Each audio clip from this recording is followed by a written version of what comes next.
The neomorph. The movie Alien Covenant introduced us to the fleshy, pale-skinned cousins of the xenomorphs, the neomorphs. These creatures were a result of the local ecosystem being exposed to the black goo pathogen that David unleashed on the engineer's world, commonly called Paradise. The black goo pathogen likely spread across the forest landscape after it was released by David, and as a result caused a fungal growth on the ground. Results of the spread and the black goo's highly adaptable nature, spore pods or egg sacs began forming in clusters on the ground that, if disturbed or sensing a non-botanical life form, would release a cloud of spores, often referred to as motes. The Alien Covenant crew encountered the spore pods shortly after landing on the planet. As seen in the film, Ledworth is infected through the ear, while Helitz is infected through his nostrils. The motes are airborne and will enter the body by any unprotected openings such as the ears or the nose. Once in the host, the motes use a feeding tube to inject the host with eggs.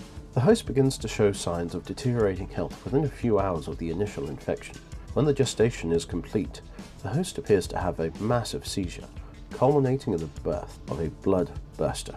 The blood burster will claw its way through bone and flesh to get to freedom. The neomorph has been seen to force or launch itself through any available opening in the body. In the case of Helitz, it was his mouth. Upon its birth, the neomorph will adopt a quadrupedal stance. As a result, it appears to be faster and can quickly avoid gunfire. At full maturity, they stand upright and tower over most humans by at least a foot. It's currently unknown whether or not an adult neomorph can reproduce, or are capable of producing egg sacs. Neomorphs are highly aggressive and feral, ripping apart almost anything in sight. They have also been seen devouring their victims. This is seen after the neomorph killed Kareen and Rosenthal. The neomorphs don't have a uniform appearance, unlike the xenomorph drone, as it appears that individual neomorphs are affected physically by the way they leave the host body.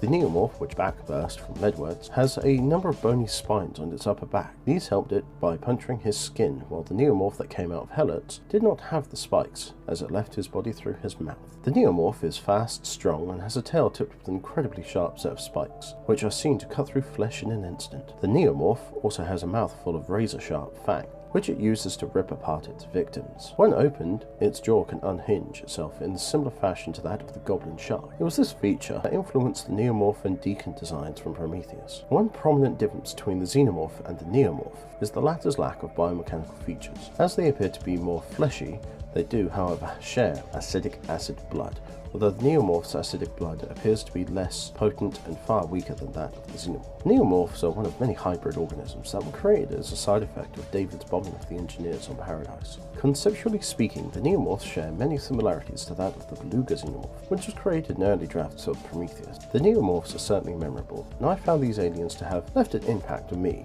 And like many fans, I was hoping to see more of the neomorph in the film. However, I think I would have liked to have seen some additional variations. Whilst in David's laboratory, we did see some of his experimentation and what appeared to be early neomorph designs. Thank you very much for watching this video, ladies and gentlemen. If you like this video, click the like button, it helps my channel a lot. If you want more videos like this, click the subscribe button, and then click the bell notification icon to let you know when I upload a new Alien Universe video. Thank you very much, and I shall see you on the next Alien Universe.